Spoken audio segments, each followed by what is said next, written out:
আমাদের একটা কতগুলো স্বাস্থ্য সিস্টেমটা উল্টো করে দাঁড় করানো। আমাদের বেসিক মৌলিক হওয়া উচিত প্রাথমিক স্বাস্থ্যসেবা ভিত্তিক স্বাস্থ্যসেবা, যেন প্রতিটি মানুষ তার সমস্যা হলেই মানে হাত পা ভাঙা বা এক্সরে রোড এক্সরেটা বাদ দিলাম বা আগুনে পড়া, সেটা সোজা হাসপাতালে যাবে। কিন্তু যে কোনো অসুস্থতা হলে যেন প্রাথমিক স্বাস্থ্য কেন্দ্রে যায়, সেইভাবে প্রাথমিক স্বাস্থ্য কেন্দ্র সজ্জিত করতে হবে।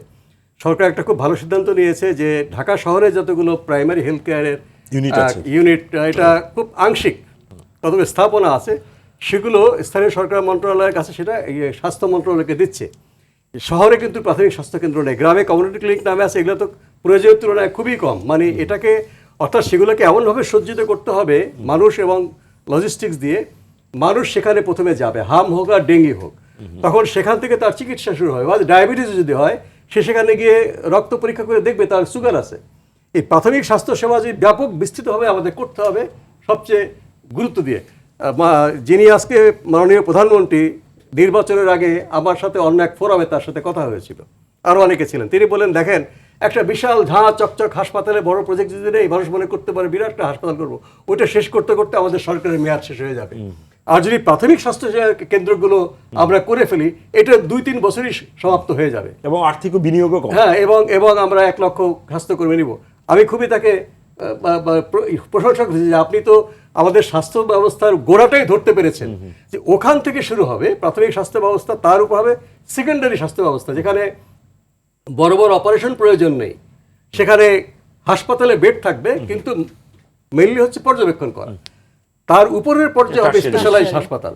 কিন্তু আমাদের এমনই দুর্ভাগ্য, বাংলাদেশের মানুষও মনে করে যে যেখানে প্রফেসর নাই, যেখানে ওই বড় অপারেশন থিয়েটার, ওখানে চিকিৎসা হয় না। দেখেন ঢাকা শহরে সিটি কর্পোরেশনে কয়েকটা হাসপাতাল আছে, একটা তো ধরেন ডিএনসিসি, তারা এখন কোভিডের জন্য ছিল, এখনো সংক্রমক ব্যাধির কাজ করছে।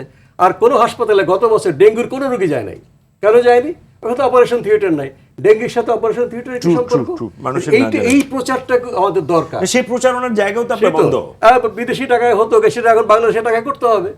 আপনি তো অপারেশন প্ল্যান যদি ফিরিয়ে আনতে চায়, গভর্নমেন্ট আনতে পারে, কিন্তু আপনাকে তো এটাকে ব্যবস্থা করতে হবে। যদি জরুরি হয় তাহলে টাকা এক্ষুনি বরাদ্দ করতে হবে। আপনি হামের নিয়ন্ত্রণের জন্য সরকার জরুরিভাবে টাকা বরাদ্দ করে টিকা নিয়ে আসছে, অক্সিজেন ব্যবস্থা করছে, তারপরে আপনার এই যে বেসরকারি খাত থেকে কিন্তু সহায়তা নিয়ে আমাদের মাননীয় স্বাস্থ্যমন্ত্রী আপনার আইসিইউ 2-1 জায়গায় তিনি দিয়েছেন, খুবই উনি অনেক জায়গায় যাচ্ছেন। তাহলে আমি অন্য কাজগুলো, প্রচারের কাজগুলো কেন আমি সরকারের জরুরি কাজ দিয়ে করবো না? এবং সরকার অনুরোধ করলে বিনা পয়সা প্রচার করে দিবে।